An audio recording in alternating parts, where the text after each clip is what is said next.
இங்க ஒரு லேடி அங்க பிரதேசனம் பண்ற மாதிரி கோயில்ல படுத்து உருண்டுட்டு இருப்பா. பக்கத்துல இருக்கிற எல்லாருமே அதை பார்த்து கும்பிடுவாங்க. எல்லாருமே அந்த லேடிய ஒரு தேவி அப்படின்னு நம்பி அவளுக்கு பூஜை பண்ணிட்டு இருப்பாங்க.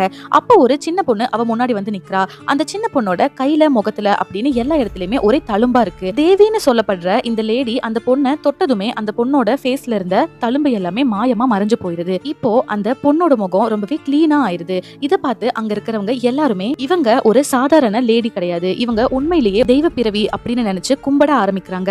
அதுக்கப்புறம் ஒரு விலை உயர்ந்த பல்லாக்குல அந்த லேடிய உட்கார வச்சு ஊரு ஃபுல்லா சுத்தி கிராமத்துக்கு ஊர்வலம் கூட்டிட்டு போறாங்க.